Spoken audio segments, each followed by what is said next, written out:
From courtside of the virtual hardwood, it's the NLSC Podcast. This is episode 540. I'm Andrew in our forum, Andrew NLSC on X. I'm joined as always by my co-host Derek, DP3 in our forum, and DP3G and DP384 on X. So Derek, even without the title and description of this episode, I'm sure it'll surprise none of our listeners that we'll be discussing some NBA 2K25 news. However, that's not all that's on the docket this week, so please, tip us off. Yeah, some exciting items to go over this week. First, we will discuss a game I recently got my hands on at the arcades called NBA Superstars, a game inspired by NBA Jam. We discussed the previews of this game on a prior show, but now that it has been released, I can give some true hands-on impressions. Second, we will discuss all the recent news that came out as it relates to NBA 2K25. The gameplay trailer was released, as well as a courtside report that detailed all the new gameplay features and enhancements. So Andrew, NBA Superstars, which was developed and released by Play Mechanics and Raw Thrills. I went to my local Dave & Buster's arcade and played this game for the first time. Honestly, from the early gameplay footage, I had set the expectations bar pretty low. And you and I discussed this on a prior NLSC podcast. So I played 4 games using different teams and came away with the overall impression that with a few tweaks, this game could be console ready. As the gameplay is right now, it would be more widely accepted as a mobile game. I'm going to break down my likes and dislikes in a minute and why, from a gameplay perspective, this game reminds me most of NBA Jam 2004, which was released for PS2 and Xbox. But first, Andrew, as the biggest fan of NBA Jam I know, What were your impressions of the gameplay footage I uploaded to social media and the NLSC YouTube channel? Well, you and I, we were kind of down on the game when we were talking about it on a previous episode. And look, there are some janky animations. It looks a little bit weird. It's more in that style of NBA Jam Extreme, NBA Jam 2004, which are not my favorite iterations of the Jam brand, the Acclaim games. With that being said, I am intrigued by what I saw. I would certainly like to play it. And look, you and I will welcome any new NBA game that's on the market and certainly give it a go. But yeah, apart from some of the jankiness, there are definitely positives to that gameplay. It looked exciting, it looked fast-paced, there's the high-flying dunks that I enjoy. Obviously, Tim Kitzrow is fantastic as always. So I think that with a bit more polish, it could be a decent console and PC game. A decent home port could come out of it. But I would agree with the description that it kind of seems more like a mobile game at the moment, aesthetically, and kind of, I can see that in the gameplay as well. Yeah, so I'm going to get into the pros first, and yes, one of them is the fact that Tim Kitzrow is on the mic, the legendary voice of NBA Jam, and he's got his great taglines in there. I get a block with Jaylen Brown, and Tim Kitzrow calls him a filthy animal, and that's what you want to hear from the legend Tim Kitzrow. So, yeah, he is definitely a pro. Other pros are awesome lighting. The game feels alive regardless of the team at home. The arenas are bright. The courts are authentic, and they are detailed. Crowd involvement. The crowd is loud and into the action and reacts accordingly. They are also active in the animation department. Their hands are up, and they are moving. And you love to see that in any arcade-style game. You want the crowd to be into it. Even with a game like NBA Playgrounds, where there weren't many fans on the sidelines, at least they were up, right? They were animated. They were, cheering. Excited. Etc. Adds to the atmosphere. Excited. Yeah. Absolutely. Another pro is the camera view. I think you probably appreciated that as well. The broadcast camera that is used is more zoomed out than Jam OFE and more zoomed out than Jam 2004. And that game had various camera views, but this one beats all of them. It's also more zoomed out and a better view than games like NBA Showtime and NBA Hang Time. It's probably my favorite camera view in any Jam style game to date. It looks like a real broadcast, and the court and player size ratio is perfect. Did you see how much space was on that floor, Andrew? Yeah, plenty of room to operate. A lot of real estate, makes it fun to drive to the basket, to head up court, all of that. Presentation, I think they knocked it out of the park with the player portraits, the player ratings display, the NBA Superstars logo and animations itself that are tied to it, the zoom in at the tip, the menus, the post-game stats. It really was a true arcade experience, like we experienced when we were younger, Andrew. And I did appreciate that. I thought the developers did a great job with the presentation. Another pro is some of the dunk animations, and you alluded to it at the start of the show, impressive looking dunks that felt like they were put at the right animation speed for this style of the game. There's been games in the past, whether it be poor NBA Jam games that didn't age well, or NBA Jam knockoffs, etc., where players would go up for dunks and the players would feel too floaty, right? They'd feel too floaty or they would feel too slow. And I feel like that took away from the nastiness of some of these dunks, some of the style and some of the power. And I think that they did a really good job in NBA Superstars of having the right speed and power with these jams. They were satisfying. I had a couple with Jaylen Brown and Jason Tatum where I was like, ooh, that looked and felt nice. The pace is another pro, and I'll give my reasons why. So I thought a game like NBA Jam 2004 felt like it was 100 miles per hour all the time, whether you're using turbo or not.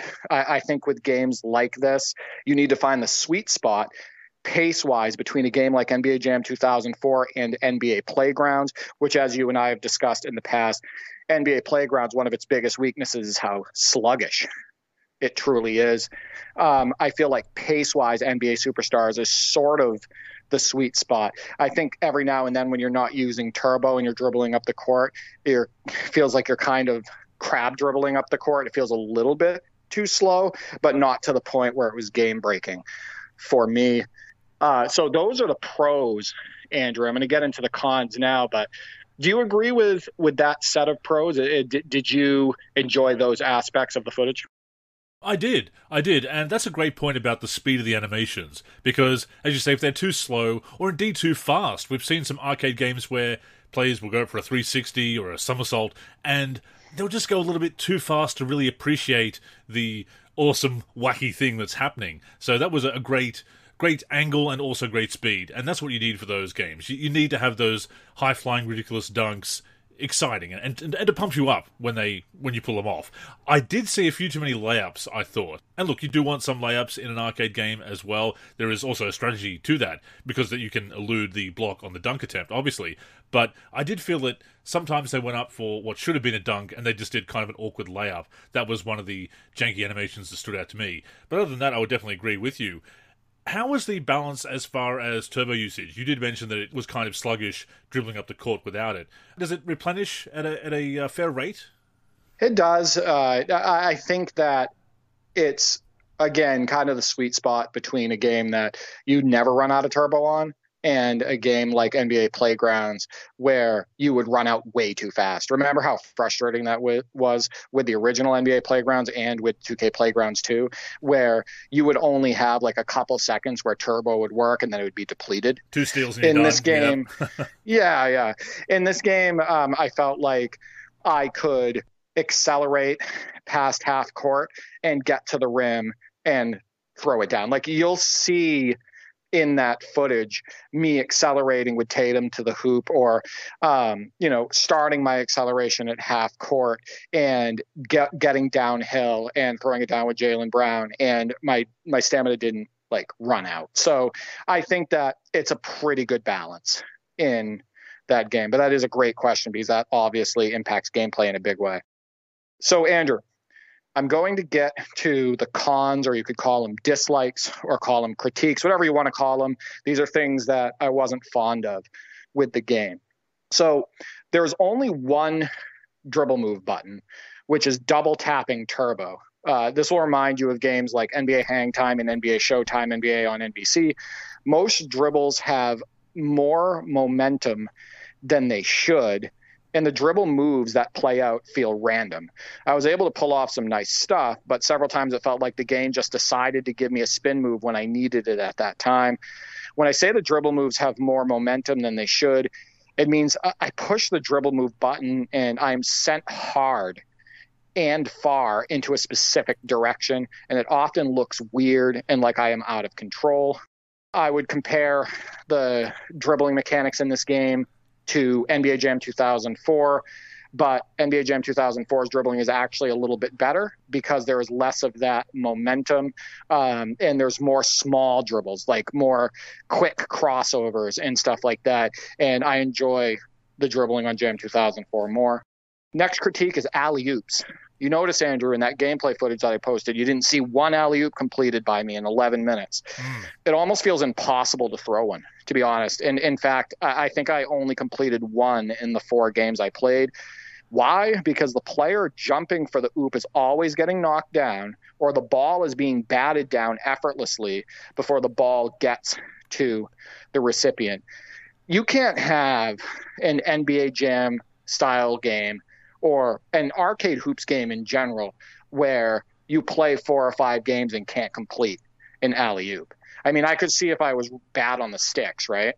Or like I didn't know what I was doing with the game, but I've been playing these games all my life. And I just think that the ball is way too easily batted down and players are too easily knocked down when they're jumping in the air for alley-oops. So that is another con. I mean, it's not like you were forcing the issue with the alley-oops, and they should be effortless. That is an important part of arcade games. I mean, sim games as well, obviously, but certainly arcade games, you do want to have a few more alley-oops than normal. Yeah, exactly. So this one might be my biggest dislike gameplay-wise. Remember when we were talking on last week's show about NBA Street Volume 2 and the fact that one of its biggest strengths was that defense was as fun to play as offense. Absolutely. Right? We discussed how, going for blocks and getting blocks was rewarding. If you timed the block right, you were rewarded by the game. How it had great steal mechanics, for swiping the ball, all of that. Like, defense in NBA Street Volume 2, for me, is a blast, and it makes sense. But the inability to block dunks in NBA Superstars, it was my biggest gripe with NBA Showtime, NBA on NBC. And it's bad. So it feels almost impossible to block dunks in this game. In fact, I did not block one in all 4 games. Even if you timed the block right, you were getting posterized 100% of the time. The Clippers shot 20 out of 22 against me because I could not block a single dunk. Listen, you are absolutely at the CPU's mercy anytime they go up for a dunk. And that is not fun. One of the best things about games like NBA Jam on Fire Edition and NBA Hang Time is the fact that you would get rewarded for timing a block correctly. And then the players' ratings as it relates to blocking shots and whatnot would matter. Meaning, whenever you and I play NBA Jam on Fire Edition, if you're using a Daryl Dawkins, right, or you're using a Sean Kemp, etc., you have a much better chance of helping out in that block department over me using Gary Payton, right? You can hang back, you have your role, it fits, it makes sense. So the inability to block dunks really hurt that experience for me. Oh, that's one of the biggest things, and we say it all the time, that games need that balance between offense and defense. You do actually need to be able to make stops, be rewarded for good play at the defensive end, and have that balance both ways. And the defense should be fun, obviously, but have that balance that the CPU isn't just doing whatever it pleases, that the challenge is coming from the CPU being basically unstoppable, that you're relying on them bailing you out with a miss, basically.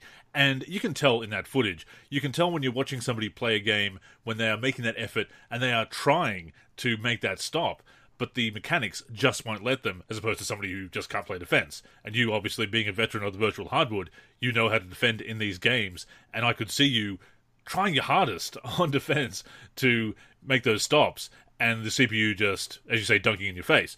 And it's really frustrating when you're going up for alley-oops and going for dunks at the other end and getting knocked out of the air and not being able to complete the same moves. And again, that comes back to that lack of balance. So yes, arcade games do need to be high octane, and they're probably going to be more high scoring, or it's going to be more tilted a bit more towards offense and defense than perhaps a sim game is going to be. But it does still need to be balanced, as we've said so many times before. It's what made NBA Jam so great, NBA Street so great. You look at all the great arcade games, great sim games too, obviously, but arcade games, when you have that simplified style of basketball, you still need that balance. And yeah, that definitely wasn't there, and that's quite apparent. Yeah, well, I'm glad you saw the attempts. I was there. I was trying. I just didn't have a chance. And another reason why blocking is so frustrating and jumping in general is the way players jump. So that's my next critique. So the way players jump. So there's no such thing as jumping forward in this game with your back not being completely straight. Most jumps are either straight up in the air or jumping forward but floating with a completely straight back. It means that you can't jump forward for a block, whether it be on a dunk or on an outside shot. Really, just the players are incredibly stiff, and this also impacts the feel of rebounding, which gets me to my next critique. Rebounding, Andrew. So ball detection is incredibly poor. It's not uncommon for a ball to fall to the floor, even though you jumped and your hand is right next to it at the peak of your jump. Very reminiscent of games like NBA Live 2002. Yeah, and that's frustrating, that stiff jump. Again, you can't make those stops that way. Yeah, exactly. One of the best things about games like Jam OFE and NBA Hang Time is being able to get, those chase down blocks, right? From behind, or be able to jump forward and catch the ball out of the air, or knock the player down, etc. And that's behind, just not there. Right, that's not really there in NBA Superstars. Another dislike is steal mechanics. I believe there is only a shove option. So there's no swipe option. So I know you love to shove, Andrew, but like on NBA Jam on Fire Edition, what did you notice about me when I used Gary Payton and other guards? I love to swipe. Yeah. Right. I think that limiting the game to only having the shove option is a step back from even the original NBA Jam, where you had both the shove and the swipe. And it's strategic that way, that you can either go for the big shove, and that can put you out of position, even more so than a failed steal attempt. So there is strategy to those different ways of knocking the ball loose and getting the ball. So that is important as well, to have those options, and the risk-reward, the different risk-reward for going for the steal and missing, or making it, or going for the shove and missing it. So, yeah, I did notice that it was really reliant on shoving. Exactly. I think the shove animation plays out well, though. And I like the way the ball gets jarred and the way you can track it down. I do think that they did well with that. Next dislike is janky animations, which you also pointed out in your comment on the YouTube video. The game is pretty janky and stiff. Far behind a game like NBA Jam on Fire Edition, the animation quality is very comparable to NBA Jam 2004, which I stated earlier. I was going to say Live 14, actually. Yeah. Well, actually, yeah. The thing is that this game is still actually better animated than NBA Live 14 in some ways. Yeah, but the animation quality in NBA Superstars is very comparable to NBA Jam 2004, a game that came out 20 years ago. And that's one of the reasons why I don't think this would be a big hit right now on console, but we'll get into that in a minute. And look, you and I are not snobs when it comes to old-style graphics, old-school graphics, and going back and playing old favorites. But if you do put out a game in 2024, it can't look 20 years old in a bad way. It can on mobile. True. See, that's the difference. And that's why I think that this game could be somewhat of a hit on mobile. I just think that reviewers, if this came out for console, I think reviewers would more than likely rip it apart. Yeah. And state that this game has a lot of qualities of games that came out 20 years ago and even prior. And it's also missing qualities of games that came out over 20 years ago. And you can't do that. So, yeah, and on console / PC, I think that's just a different bag. So another dislike is all players shoot the same. You might have seen that. So Kawhi Leonard went up the floor and hit a three from the top of the key, and then you see me a couple possessions later take a three with Zingis, so Kristaps Porzingis, and their shots are identical. So it feels kind of like outside of player speed and three-point shooting ability, the players play mostly the same. The game is lacking in authenticity as a result, which is something Jam OFE shined with. Player graphics. So It's very similar to mobile games like NBA Live Mobile, in my opinion. I feel like the game could actually be a hit on mobile, like I stated. I don't think it's ready for consoles unless gameplay tweaks are made. I think that the players themselves, the way they move, they're janky, the way the players' faces look, their body models, all of that stuff. Honestly, you could have told me that this was a mobile game first, ported to arcades, and I would have believed you, basically. And then my last dislike, and this is one that John Z1 mentioned as well in the Discord, because he also went to the arcades and tried this game. Not being able to choose your teammates. So each team has 4 players, and you need to select your superstar at the start of each game. After you select your preferred player, the game randomly decides the other 2 players that will take the court with you. This was troublesome when I chose Denver.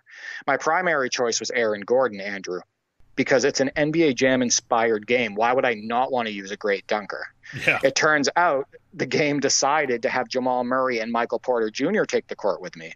If it were up to me, I would have wanted to take the court with Murray and Jokic. Of course. But I wasn't able to see Jokic take the court because of this. And in an arcade, Andrew, you only have limited opportunities. Absolutely. And I see what they're going for there. It's kind of like you pick your superstar and then it'll throw in a couple of other players since you only have the squad of 4. But you need the choice in these games to set up the squad the way you want, to play the strategy that works for you. So, yeah, that's a bad gimmick. Totally agree. So in conclusion, yes, it was better than I was expecting. But before coming to console or PC, I think it needs some gameplay tweaks before it's ready. As I stated prior, I think otherwise it will get beaten up by reviewers for being a game that is inferior in many ways to games similar that came out over 20 years ago. However, I want to point out, if they decided to release this game as is on consoles for around, I don't know, $10, I think that there is a big market for that, and I think that the game would do very well. As you can see from the responses to my posts about NBA Superstars, there is a genuine interest in this game. I just think it would be frowned upon if they put this on consoles or on Steam PC for $40 or $50 or $60. It will need the tweaks that I talked about on this podcast in order to justify a higher price point. No, that's a great point. And if it is released cheaper, if there is a note about this is a project, a game that could evolve, we're going to keep working on this game, people might be open to that. Exactly. I think somebody would drop $10 on a game, or maybe even $20, that allows them to have a fun arcade basketball experience using NBA teams and players. And if they added an online connectivity option in some shape or form, obviously that would also justify that $10 to $20 purchase. Now, I have one more thing to say about this. Let's forget that NBA Jam ever came out. Let's forget that NBA Street ever came out. If a arcade-style hoops game with an NBA license was released in 2024 and previews showed well, the game could be an absolute monster hit. Like we said on last week's NLSC podcast, we were both frustrated with the developers of the Run Got Next, because he stated that these types of games are mostly a nostalgia play, and that most of the people that would be playing these games would just be people that picked them up back in the day. That is complete BS. Like I said, if those past games never existed, there is still a huge market for this. So I posted questions about NBA 2K25 related to the gameplay trailer, related to the new features that were announced, all of that stuff. And those posts got incredibly limited interactions in comparison to my footage of NBA Superstars, right? This NBA arcade game that doesn't particularly show that well, but it looks fun. And all of us, I'm pretty sure it got quadruple the interactions. in comparison to my NBA 2K25 posts.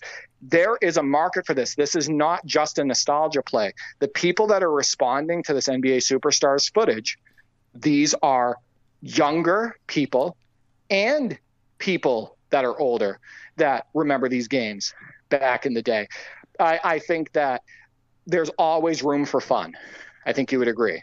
Yeah. In everybody's household, Variety. There's always room for fun. There's room for variety. There's room for high-flying dunks, big-time swats, using your favorite NBA players and teams in that type of atmosphere.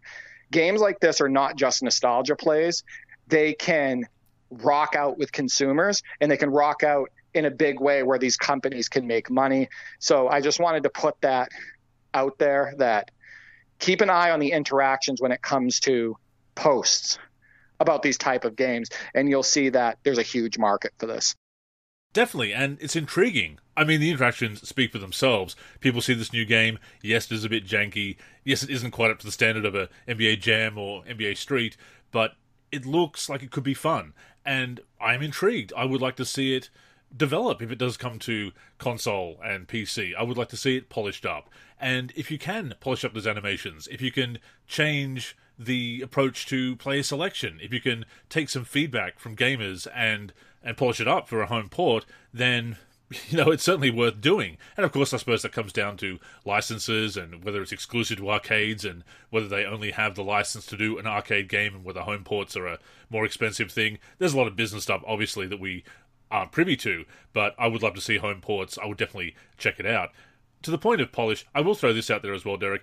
I know it seems like a really small point. I mentioned it on my YouTube comment, but I saw a couple of times the CPU throwing elbows to knock you down, which you can do in NBA Jam. Obviously, that was a big thing as well, the tapping the turbo back in the day to throw elbows.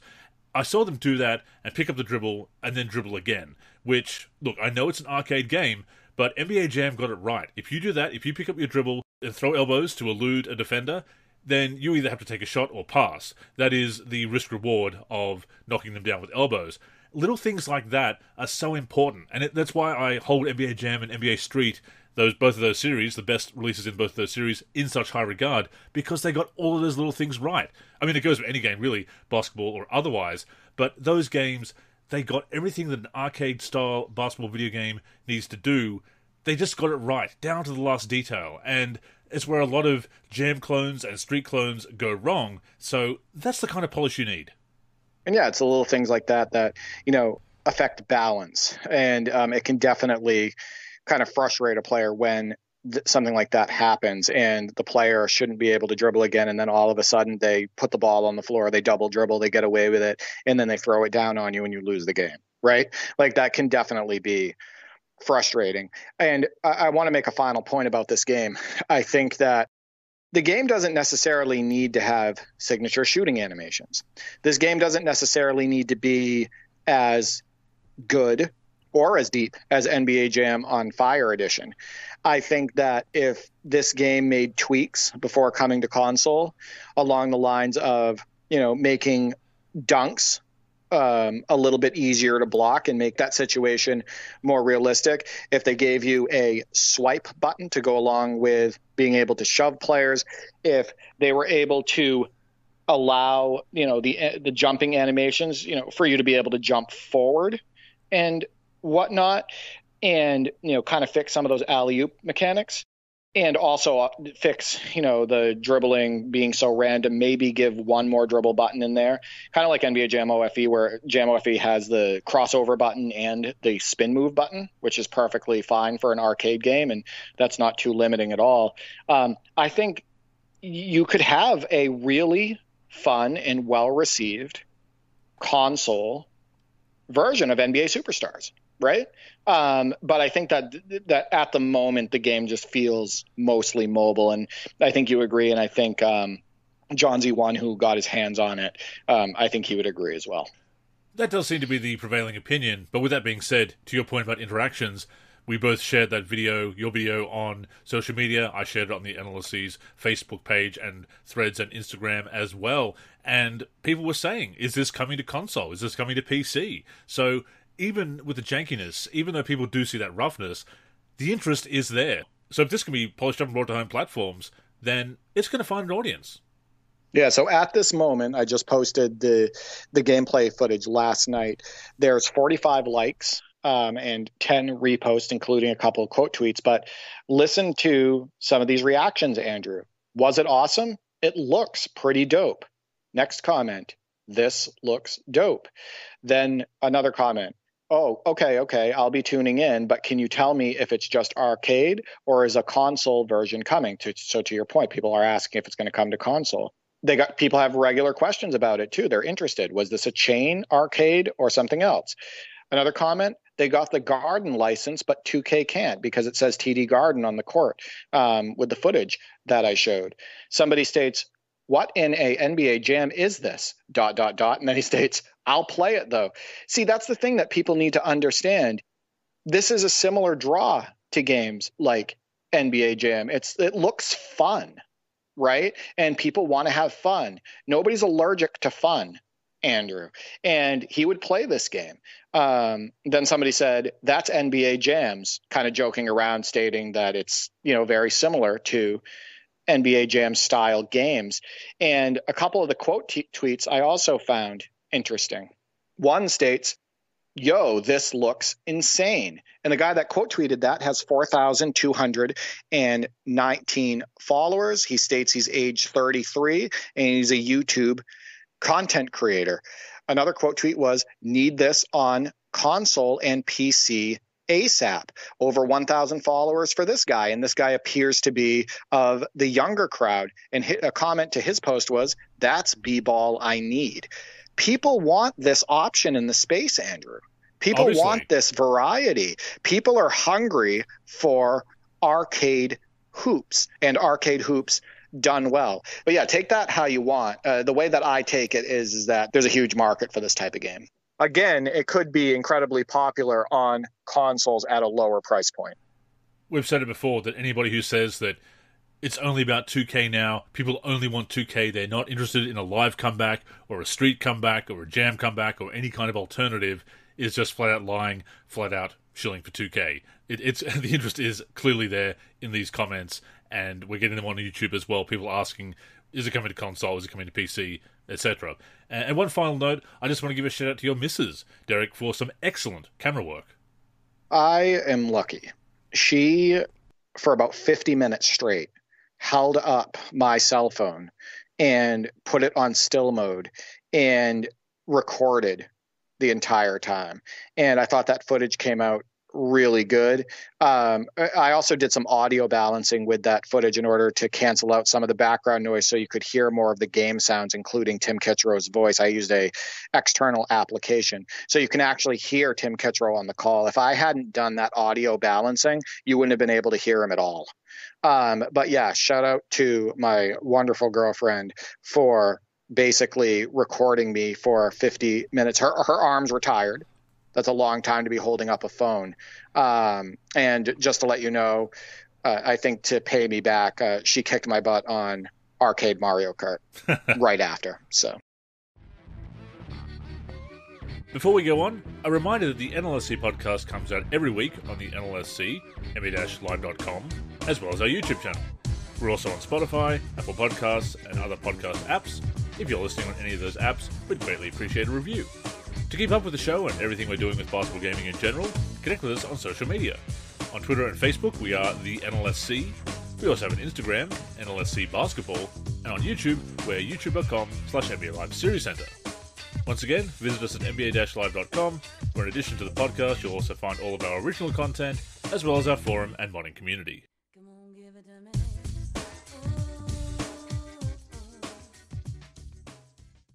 So Derek, as you said at the top of the show, the first gameplay trailer for NBA 2K25 dropped. It is a cinematic trailer, as it always is.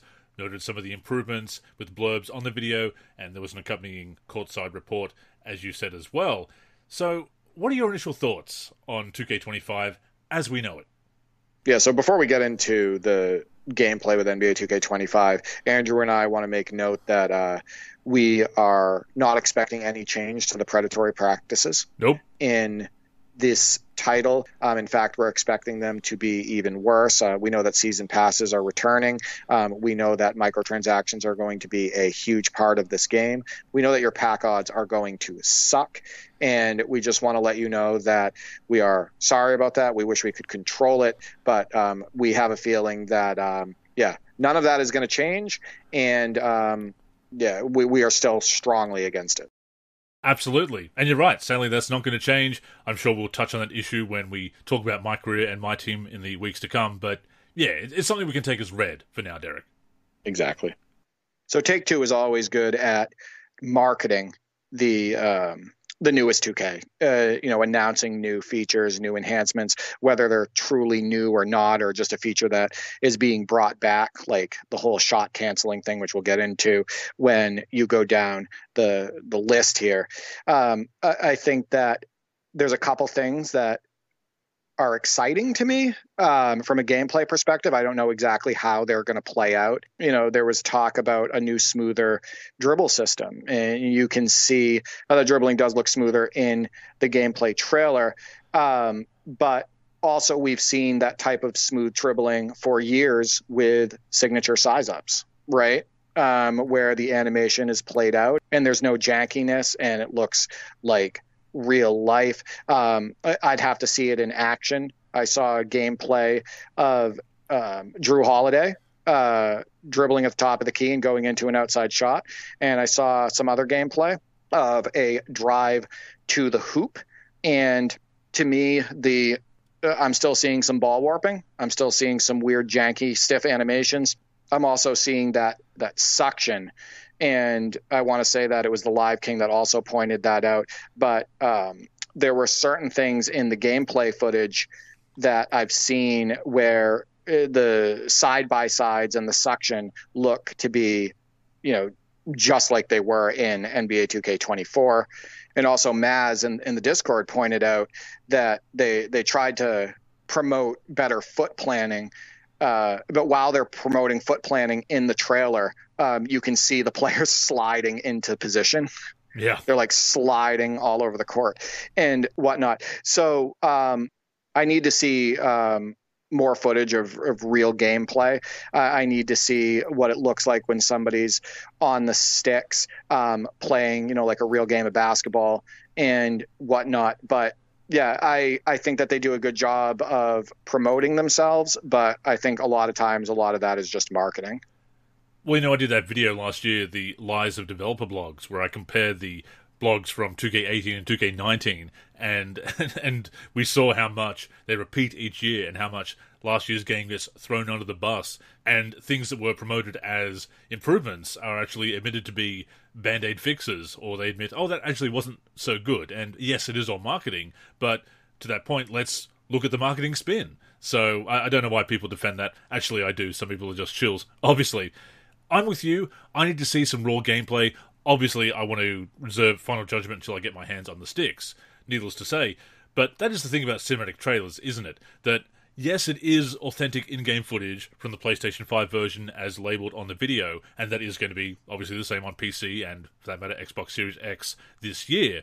But they are ideal scenarios, aren't they, Derek? They are ideal scenarios playing out where everything's gone to plan. There's been no, I was going to say there's been no warping, but obviously there has been some that you and Maz noted in the Discord, so it is there. But less of it when it's worked out, looking much better. So it is the game in the best possible light from cinematic angles, moments where everything is working out fine and looking great, and spotlighting those improvements. And when you play the game, and even when you just see the raw gameplay during the preview season, you do see those awkward transitions and those moments where the game doesn't look so good because they're not carefully curated. Yeah, and I think that's also why they wait so long to show true gameplay. Of course. Right? And I'm not being cynical there. I mean, it's blatantly obvious, in my opinion, because they think that if they do show that too early, people are going to state, this is too much like NBA 2K24, I'm not going to pre-order, right? Or I'm not going to pick it up. Or they'll say, this doesn't look any better, or this is false advertising, this looks worse. Yeah, sometimes. Right, this looks worse, etc. And it will hurt their bottom line as it relates to pre-orders and getting the game in general. Obviously, one of the biggest reasons why the preview season has been shortened so much is, I think, because it gives them more time to get those pre-orders, right, without having to show more gameplay footage. I think that the dribbling has been janky for years. I think the ball warping has been terrible. I haven't really enjoyed dribbling in the NBA 2K games probably since NBA 2K 21. Same. And I think that the foot planting also has been mostly piss poor since NBA 2K 18, NBA 2K 19, a little bit better. But from going from 2K20 all the way up to 2K24, I think that the skating, the sliding has really hurt the gameplay from a look and feel perspective. So obviously if they tout, better foot planning, that sounds great in theory, but how many times have we heard that over the last few years where they said that it would be better, and then you picked up the sticks and you're like, wait a minute, not only is this not better, it might be worse. Yeah, to my point, every year they're saying this is better, this is improved, but you said this last year, almost the exact same words. Right. They're also advertising shot canceling and being able to continue your dribble as a new feature. And I'm proud of the basketball gaming community for recognizing that this is definitely not a new feature. This is something that was in games like NBA 2K 17, NBA 2K 18, NBA 2K 19, etc. And then over the last few years, they ripped out that feature. So when you tap the shoot button, what ends up happening is you end up, picking up your dribble, and you have to pass out of it. And then now they're coming back and stating that this is a new feature. And a bunch of people commented on X, including in response to Desar, stating, why are you guys advertising this as a new feature when this is something we had in the past and then you took it out, right? Desar states that it is different than what we've had in the past. But listen, I play these 2Ks all the time, and the shot canceling feature was an awesome addition years ago. And my brother and I were both upset that it was taken out. The ability to, tap the shoot button and your guy acts like he's going to go into a shooting motion. And then you're able to go hard one way or cross over, et cetera, out of it. And it's a great way to get your defender up in the air. So I'm going to have to see the way it works in NBA 2K25, but I don't think this is a new feature. I mean, it's great when they bring back features, obviously, and I never want to look a gift horse in the mouth in that regard when they bring back a mode or a gameplay mechanic that we missed. So it's great news. But yes, it does feel a bit, I don't want to overuse the word gaslighting here, Derek, but it does certainly feel disingenuous when they do hype it up as a new feature. And, it's kind of different to what it was before, but it's still the kind of thing we had before, and it still did go away, so there is frustration there.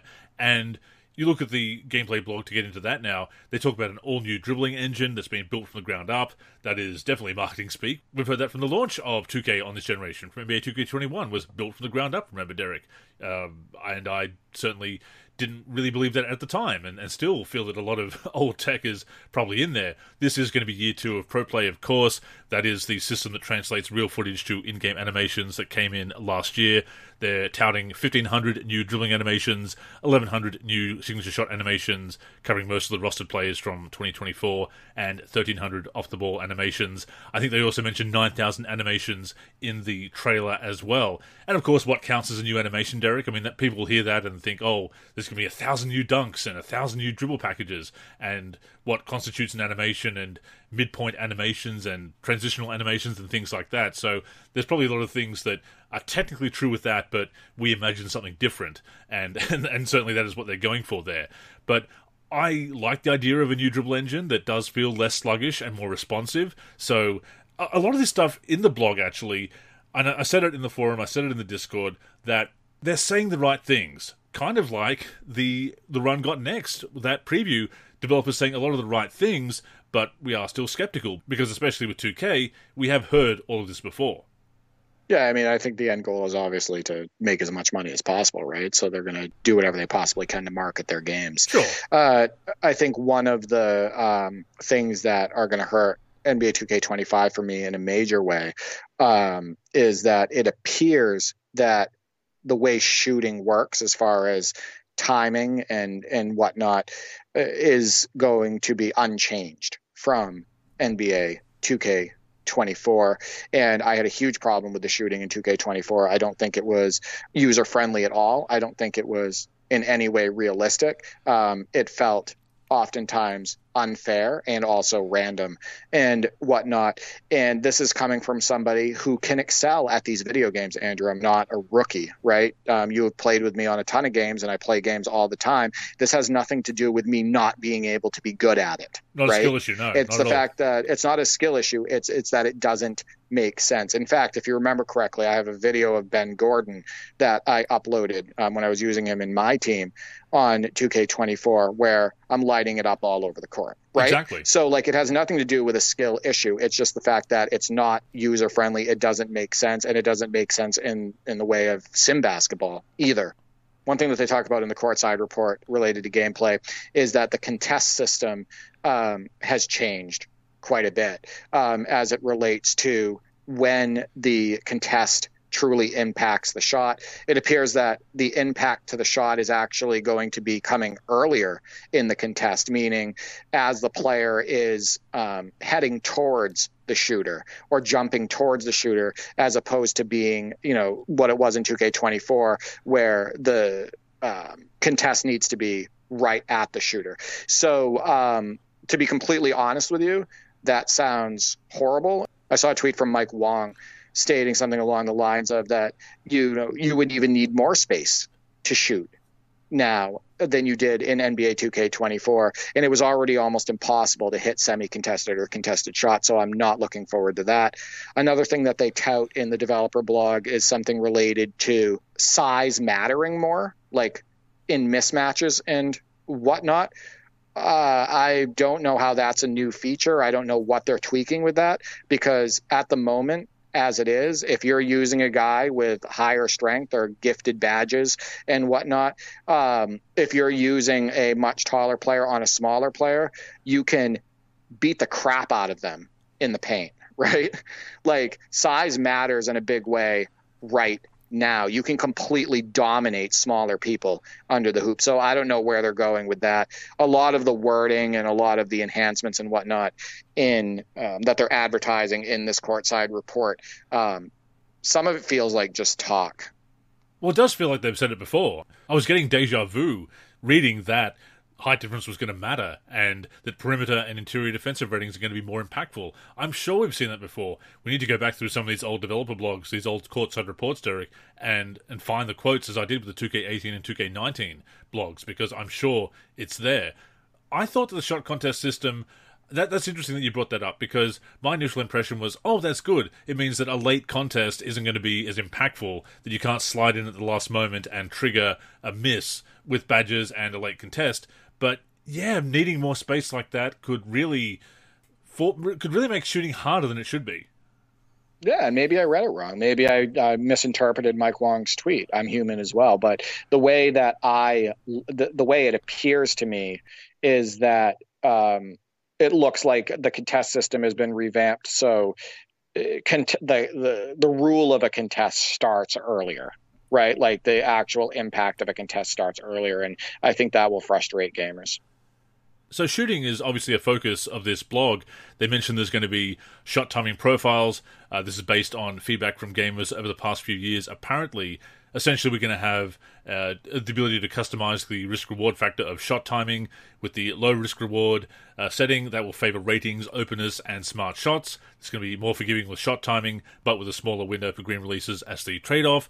Conversely, the high risk-reward setting is basically green or miss, as 2K24 was advertised as, but consistently good timing will be rewarded with great results. Visual cues can also be set at any point in the shot in the jump shot creator, and it also says that all of these shooting methods from NBA 2K24 are returning, but there's also pro stick rhythm shooting, which we'll get into momentarily. But Derek, what are your impressions of shot timing profiles and those mechanics? So I don't know, like I think that I've never liked green or miss. And from memories with conversations with you, I don't think you've been a fan of it either. No. I also think that it's been absolutely terrible for make variety and very unrealistic for the fact that it's swish or bust. And we've talked about how the fact that you rarely see the rim actually interact with the ball, right? Like you don't see shots that bounce in like they would in real life. You don't see a shot hit the front of the rim, the back of the rim, the side of the rim, and then go in, or hit the backboard, then hit the front of the rim and then go in. You don't see those realistic mechanics. There's very little make and miss variety in the newest 2Ks. In fact, less than games that came out over 20 years ago. So I've never been a fan of green or miss. I think that it's not good for the aesthetics, and I think that it's not good for the gamer. I think it can be incredibly frustrating. Look at that Kawhi Leonard shot, by the way, that he hit on Joel Embiid in the conference finals. Right, where it took that high bounce off the right side of the rim and then went in.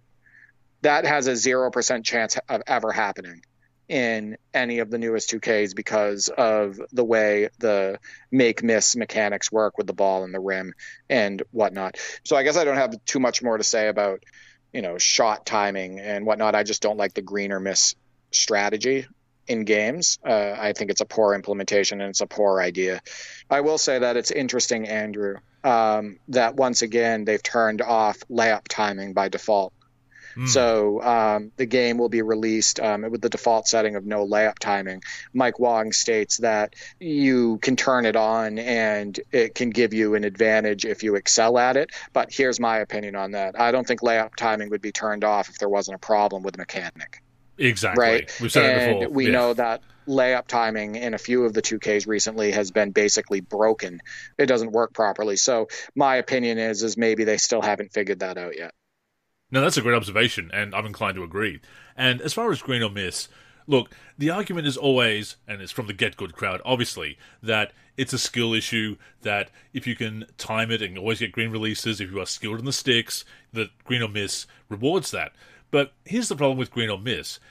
Are the mechanics, the defensive mechanics that is, able to take away green releases easily? If you have a badge, for example, I'm not sure if there was one, or there might have been a badge in a recent game, they might have gotten rid of it, but basically takes away green releases much easier for the defender. So if you can basically get in the vicinity with this badge, or if the shot contest system, this new shot contest system to that point, can take away green releases too easily, then a green or miss system stops being about skill because the defender doesn't really need to make a proper attempt to challenge the shot. And the other problem, of course, is that while that mechanic may work head-to-head and be great for online play, the online competitive scene, in the hands of the CPU, and the CPU can react much quicker than a human can, Derek, and it can make itself read your movements and all other ways of cheating, basically, to be more challenging. If it can take away a green release too easily, then what is a great mechanic for head-to-head play basically ruins traditional offline gameplay against the CPU. And I'm sorry to all the elitists. Actually, I'm not sorry because I hate elitism and gatekeeping, but that is still a viable way to play. A lot of people do play offline. They like to play My NBA Eras. They like to play My Team, which does have a lot of single-player modes that have nothing to do with the online scene. So the mechanics need to work for both online play and offline play. Two things I want to mention. First off, the quote-unquote elitists, not really elitists, but self-claimed elitists also complain about the shooting quite a bit. So I don't they complain every single year about the shooting. So and then they say the casuals are ruining the game by complaining about it when they're doing the same thing. Yeah, exactly. And they'll just maybe do it in a different way, right? So the other point that I want to make is played basketball all my life, played basketball video games all my life, etc. You played basketball. A lot of our listeners were basketball players and whatnot. Andrew, it's not the perfect release all the time. right? Sometimes you have to shoot the shot a little bit quicker. Sometimes you shoot it later. Sometimes you hit shots falling on your back. Sometimes you hit shots heavily contested. Sometimes you hit shots with a guy a few feet off of you. And I know that's tough to implement in video games, but the green or miss thing, depending on like a perfect release point every single time, has always been stupid to me, because when you really look at basketball, and this game is marketed as a 5-on-5 sim, and we're talking about NBA players here, you're going to hit a lot of shots where you're not shooting at the peak of your jump, where it's not like an actual perfect release, where you have to release it in different ways in order to get the job done. And same goes for layups, off balance layups, reverse layups, on contact layups, etc. And some games have done better than others, but there's so many different ways to hit a shot, right? And there's so many different ways the ball interacts with the rim, whether it's on makes or misses. And I think that 2K overall with their series has done a poor job of capturing those items in their last few releases. And to the point of not having a perfect release, I think we've all had that moment playing basketball where we've put up a shot and it hasn't really felt good coming off our hands, or it's hit the back of the rim or the side of the rim and bounced around, and we've got a lucky bounce and it's gone in, and it's really surprised us that we made that shot. So like the shot in the 2019 conference finals that you brought up, anyone who's played basketball has had some version of that. I've had it. I know you've had it as well. So yes, it is hard to replicate in games and make it feel organic and not contrived, but it still needs to be there. Yeah, absolutely agree. What are your thoughts? I got to ask this. What are your thoughts on pro play so far? So I played NBA 2K24 quite a bit before that new TOS came out and, bugged me. And honestly, I saw very little of it implemented. You could see it on a couple of the free throws and maybe on Kevin Durant's size up going into a shot, but it didn't really feel any different than, having signature size ups or signature shot animations. I think they're heavily pushing this and heavily marketing it, but I'm not seeing the proof of concept yet. I'm not seeing it actually play out in the game. What are your thoughts on pro play? I mean, I think from an aesthetic standpoint, it is capturing the animations with authenticity, which is something that we want, obviously. And if there's a new way to capture those animations without having to bring those plays into the studio or have other mocap artists try to replicate those styles with authenticity, so much the better.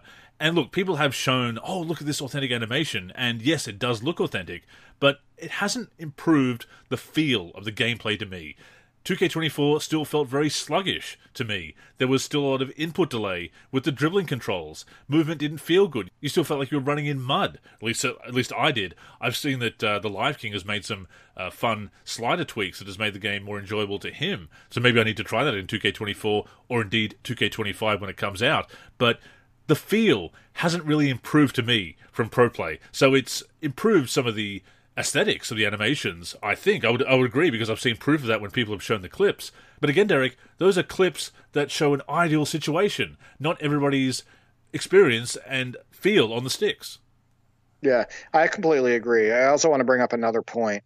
I still am fully expecting the classic teams to be rushed and signature shots to be wrong all over the place, and of course that directly impacts my team, right? They'll have Daryl Dawkins with like a set shot, and Clyde Drexler barely getting off the ground on his shot, and Dominique Wilkins' shot will be all wrong, and all of that stuff. My opinion is that once again, the classic teams, the all-time teams, just the classic players in general, and like I stated, it impacts my team again. I have a feeling that they're going to be very low priority, and that will also impact my NBA Eras rosters and whatnot. And I just want to say again that that is incredibly disrespectful. If it's kept that way, it's disrespectful for those players' families, if those players aren't around anymore, those players' legacies, all of that stuff. So I'm hoping that's not the case, but that's one of my full expectations with NBA 2K25 is that the classic content is low priority. I mean, as we've said before, it feels like there's a clear agenda there. Yeah, I think that there's politics involved. I think that the suits could have a say in this as well, basically telling the developers to spend less time on this, apply less resources to it. They don't care really about whose minds are on that job as far as putting those rosters together. They care more just that they have the rights to those players and that they can say that they're in the game, right? Those players and teams. And it's super unfortunate and unfair. So another new mechanic this year is the signature go-to shots. If you hold up on the Pro Stick, that is the right analog stick, of course, it will trigger signature go-to shots. They also feature dribble into shot combos. We saw one of those in the trailer. It was Steph Curry's kind of little flip layup shot near the basket. You know, I'm all for signature animations, Derek. We'll see how it plays out. This reminds me of stuff that we had already in like the early 2010s. You remember, I think it was NBA 2K13, where you would hit like the B button and your player would go into like a sidestep into a shot, or he would go like behind his back into a different position and then shoot his shot. This sounds incredibly similar to what we already had in, I want to say NBA 2K12, NBA 2K13 and whatnot. And it's being advertised as a new feature. That was a go-to in those games that my brothers and I used all the time in order to create space, in order to create fun looking moves, etc. So, that feature does not sound new. That sounds like something we had in games, over a decade ago. I will say that it's a welcome addition if it works properly, because I used to use it in the old games. But yeah, far from new. Absolutely. So I mentioned that all the shooting methods from 2K24 are returning, but this year is also going to introduce something called Pro Stick Rhythm Shooting. And Derek, this method involves pushing the Pro Stick down and then up in a way that mimics the shooter's signature form, with higher accuracy yielding better results. In the courtside report, Mike Wong mentioned that the development team loves this, that the advantage that it gives you is going to make people want to only use this, and it's going to give you a great advantage over traditional stick and button releases. And maybe that's the case. Maybe this is a revolutionary feature. Once again, Derek, this does remind me of the down-up method of free throw shooting in old games and some of the other stick shooting we've seen over the years. 2K17 with its stick shooting, 2K21 with its shot aiming. And the shot aiming in 2K21 is my go-to example here, because that is another mechanic that was supposed to revolutionize the game, and it was supposed to be, so much better. You'll never want to use the shoot button again. You'll want to use right stick aiming and shooting in 2K21. A year later, that is gone because it was broken. It was either too difficult to use, or people who mastered it were able to shoot 18 of 20 from three-point range in online games. That's broken as well. You shouldn't be able to shoot that well, that easily. So it's either too easy or too hard. That's not how you want it. I think this is going to be this year's gimmick, Derek. This year's gimmick that they're saying is going to change the game, and the developers love it, and it's going to be awesome. And in 2K26, it's going to be gone because it's going to have so many problems, and people are just going to prefer the traditional methods. I may be wrong, but that is my prediction for the Pro Stick Rhythm Shooting. So we've had right stick shooting before, and we've had right stick shooting working similar to this in the past. The only difference from what I can tell, or the big difference, is that they're stating it will give you a much bigger advantage in relation to success on hitting a shot. And I think that it's not going to be utilized as much as they think, number one. Number two, I think it's also going to end up being abused, and there's going to be issues with it right out of the gate. And when I say abused, I mean that there's going to be people out there that probably figure out an issue with it, where you'll have a guy who's not a good three-point shooter, or somebody with low three-point shooting ratings playing online, and they are able to shoot like 10 for 10 from three, right? Because they've just mastered the pulling down and pulling up of that joystick that goes with that animation. So I think there's probably going to be issues with this, actually, out of the gate. But using the right stick for shooting and whatnot, and even having a success advantage with the right stick with shooting is not a new feature or concept.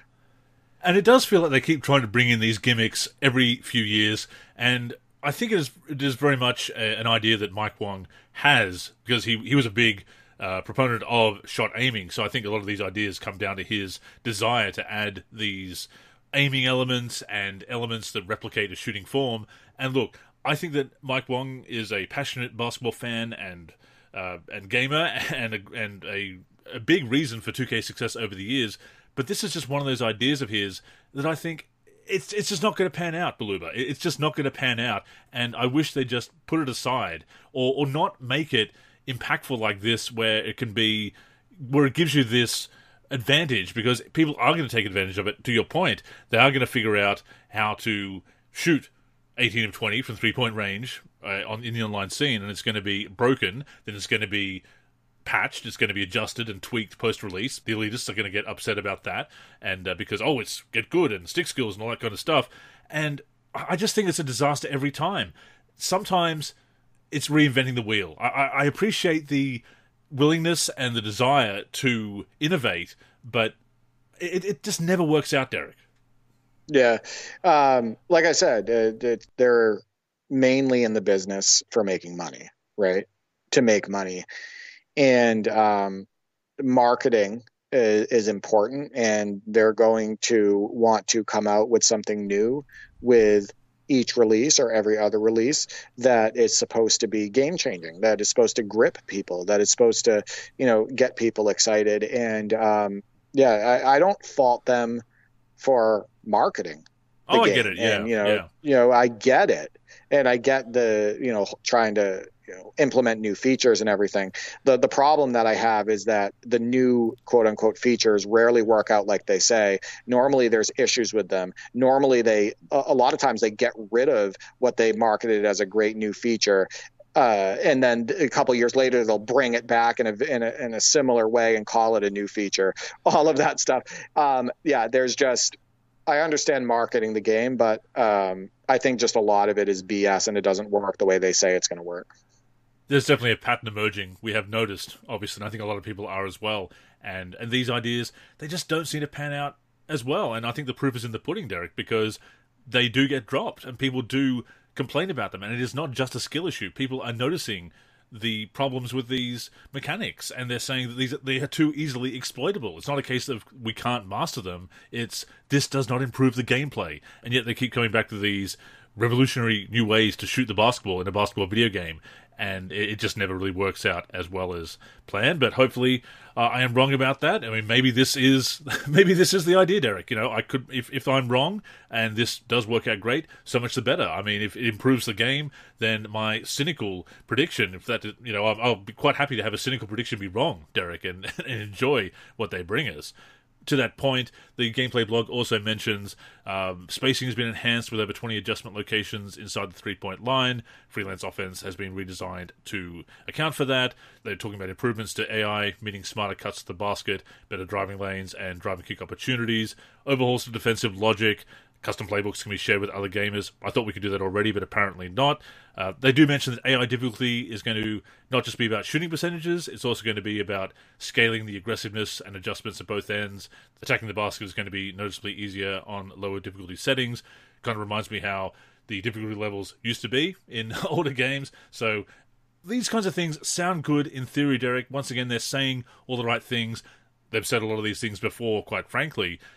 If it works out, then gameplay in 2K25 should be pretty solid, and I still do have some hope there. I don't want to be totally cynical about this, but again, how many previous seasons have you and I been through, either covering games or simply playing them? We've heard a lot of this stuff before. Yeah, I think that the main improvements that would help this series, and I've said it so many times before, is making the movement less janky, like the player movement, making the game have better foot planning like we did back in like NBA 2K17, NBA 2K16. So less sliding and skating, having less suction and less invisible walls all the time, and making sure that artificial boosts don't heavily impact the game in a negative way. I think those would be the best ways to improve the on-court action, the on-court gameplay, and have people leaving better reviews and feeling better about these games. Probably the most exciting addition that I saw with NBA 2K25 was the announcement that the court player model ratio has been changed, meaning that it appears that the court is bigger and the players are smaller, which helps with spacing. And Mike Wong replied to a question related to this, and he stated, "We adjusted the player to court ratio in NBA 2K25 to give players more room to operate. It's improved the flow of the game and allows for certain cuts that would often get jammed up before. The AI spacing engine also got a huge upgrade compared to just a few static locations last year. There are now over 20 dynamic adjustment locations, constantly feeding the AI a stream of spacing information. This helps AI teammates properly space to give you more room to isolate or work the two-man game. It also helps them understand more advanced spacing concepts when deciding to help double and rotate on defense." So I love the fact that there's going to be more space on the court. You can see how much better that looks on screenshots that were identified for this game, and that's probably what I'm looking forward to the most. However, I will say this, that means nothing if the foot planning is poor and the players, the way they position themselves, or if the players don't move properly in general. How many times have we seen the defense look terrible in the recent 2Ks because they couldn't do something simple like pivot off of their back foot and slide in a different direction, right? Or they couldn't effortlessly turn like they could in real life in order to try to stop a backdoor or a cutter, etc. The foot planning and overall player movement and the jankiness of it has really hurt playing defense over the last few years. And a lot of that is covered up with the absolute suction, because you can get beat like you wouldn't in real life, or you can make up for it by being even 3 feet behind the guy going up for the layup. But there's this invisible force field that allows you to make him miss that layup, right? So there's just been a lot of issues with player movement over the last few years, which have really hurt the gameplay. Agreed. And like you say, the suction, the fact that the CPU players feel a step or two quicker than we can move, the contrived moments of missing shots, being forced into misses with badges, and basically the way shooting mechanics and the shot contest system works. All issues. And once again, I do hope that my cynicism is proven wrong. I would love that. I do want 2K25 to be a much better game for me than 2K24. And I know that a lot of people did enjoy 2K24. We talked about that in a previous show, that even though that we didn't really enjoy it, that people did, and that's fine, that's great. I mean, we want to enjoy these games, so if you enjoy 2K24, then that's good, you got your money's worth. So yeah, 100% agree with you there. And one last point I will say that the developer blog mentioned, the Courtside report mentioned a new Learn 2K mode. Sounds like it's a bit more of a detailed onboarding. They used to have that back in the day with Training Camp, Derek. You may remember 2K12. They brought that in, I believe, 2K12, 2K13, possibly even 2K14 as well with the drills. So that kind of onboarding is absolutely essential, especially with the online scene these days. I do think they need to be a bit more open about the meta, much like Mortal Kombat is with its online scene. There's a lot of onboarding in those games. So yeah, I'm all for more onboarding there. Yeah, no, I totally agree with that. I also want to point out, we want to love NBA 2K25, and we want it to be great, and we want consumers to favor it in a big way. We want people to have a good time on the sticks. That's what you got to understand about shows like this, where there's skepticism from Andrew and I, where we do critique and whatnot. Why would Andrew and I ever want somebody to have a poor time, right? To have a bad time with a video game? Why would we wish for a game to be, piss poor or poorly received at release?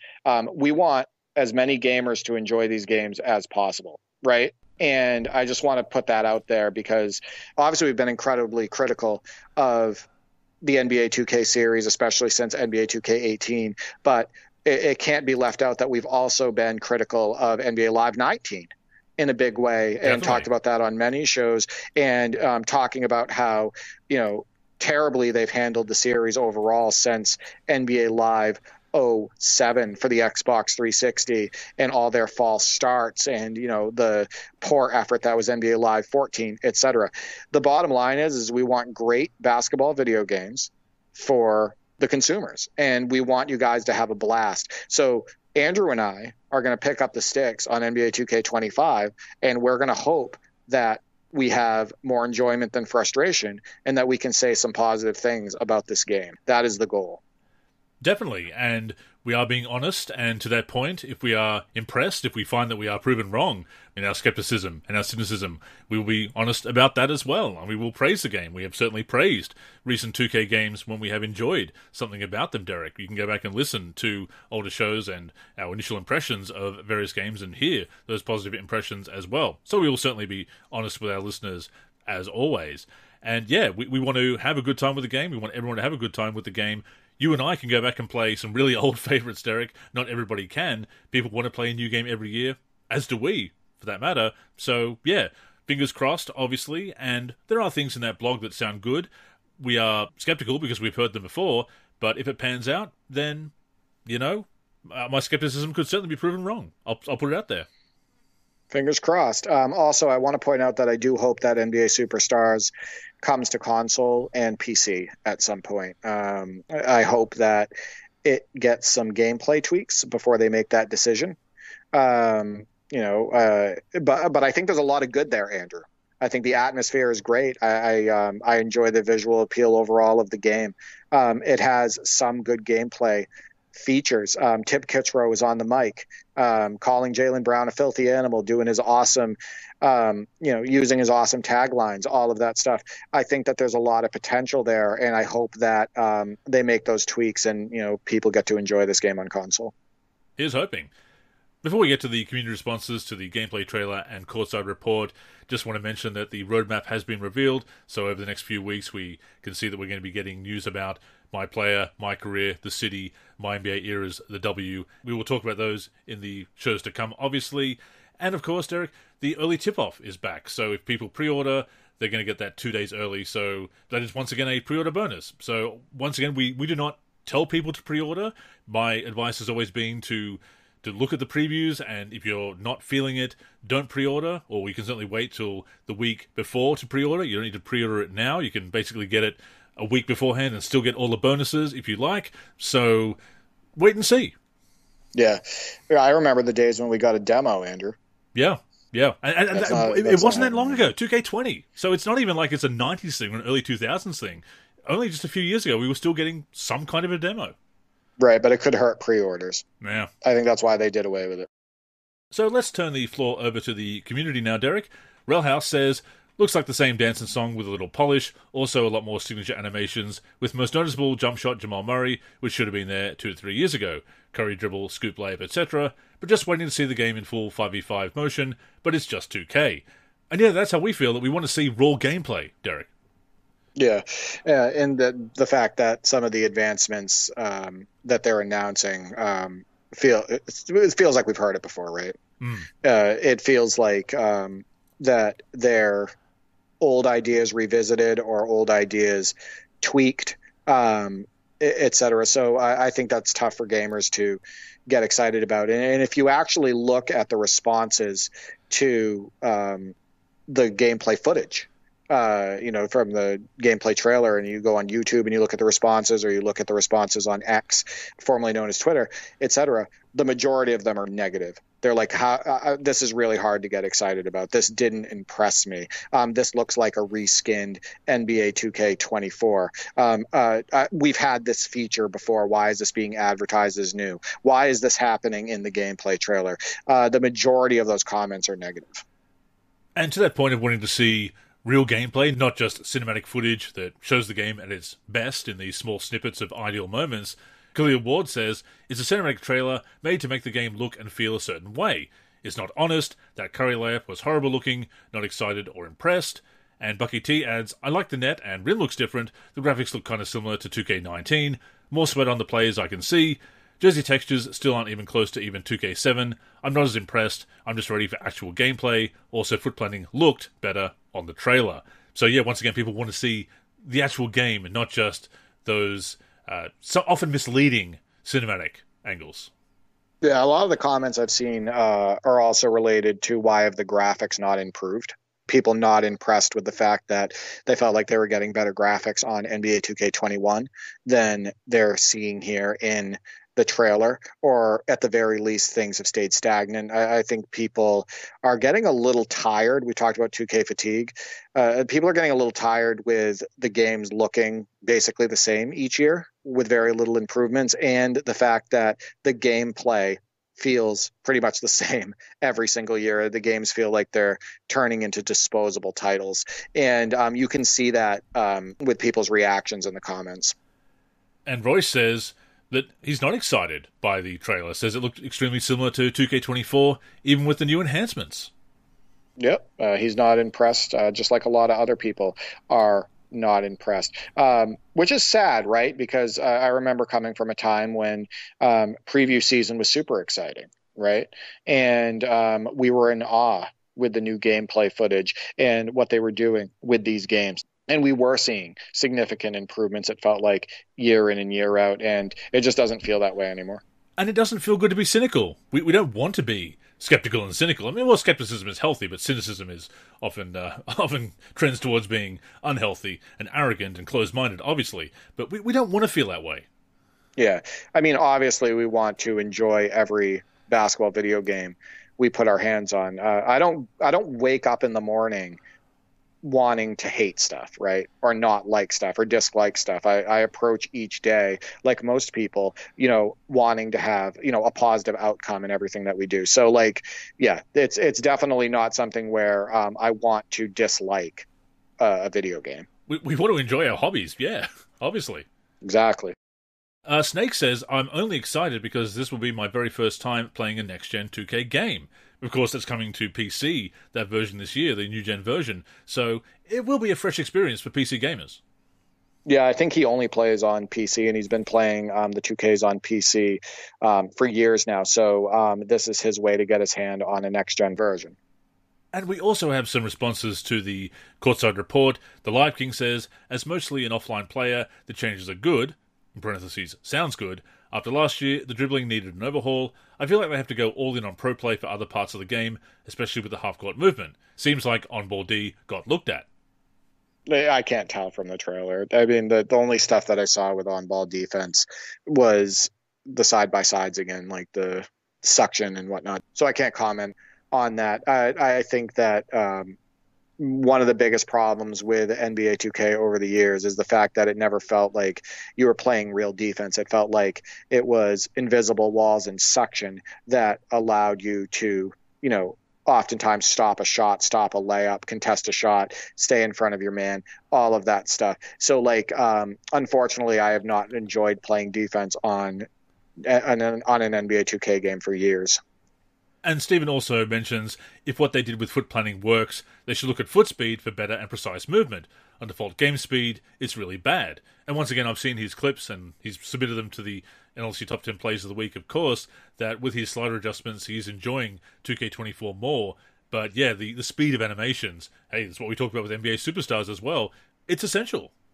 Yeah, it definitely feels like the 2Ks over the last, I'd say, 5 or 6 years needed quite a few tweaks in the slider department. Like the player movement wasn't as strong as it should be by default.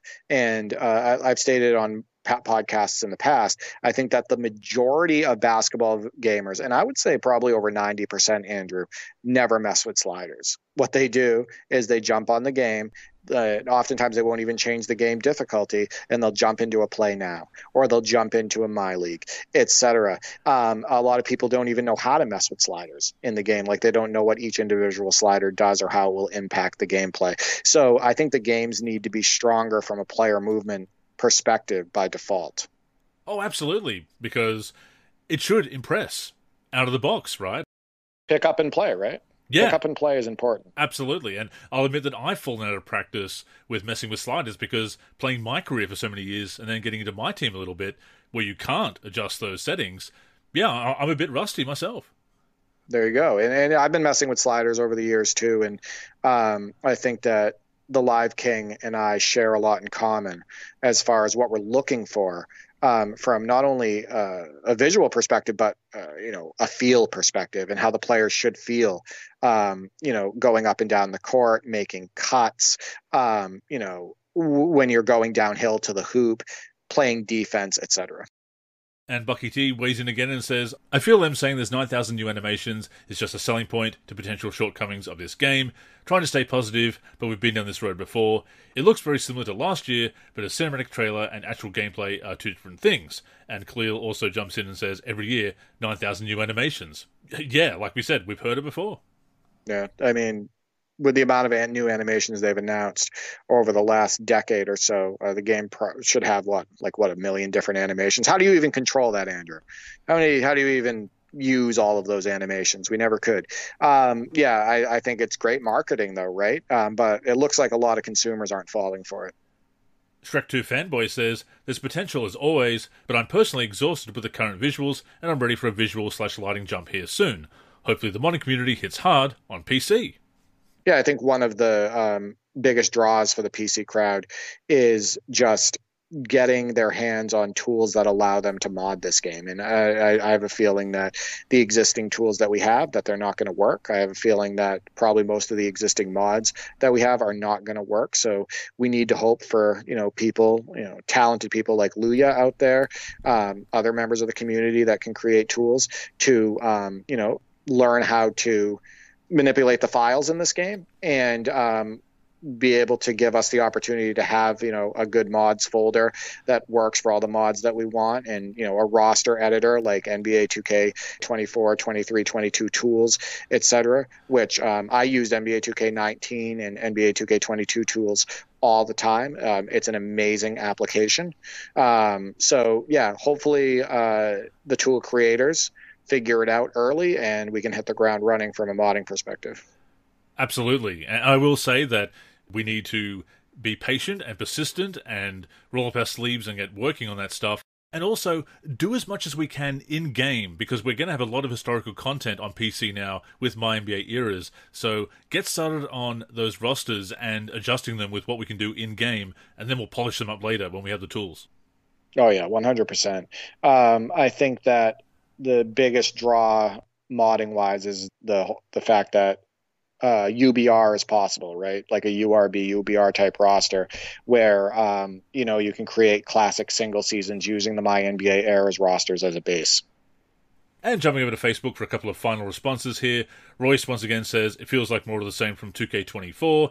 And Jacqueline says, the old over 10 bazillion new animations con job. Yeah, it's like we said, we've heard it before. And to your point, Derek, how many animations is that? And like I said, what counts as a new animation? A whole new jump shot animation, a new dunk, a new layup, a new dribble package, an in-between animation. There's a lot of ways that they can technically add thousands of animations every year, but it sounds more impressive than it is.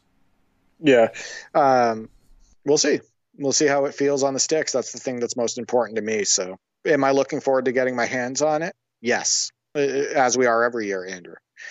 Because, we review these games, we talk about them constantly, we connect on them and whatnot. I am excited to get my hands on it, but I'm approaching it with some doubt and with low expectations. A healthy grain of salt. Right, exactly.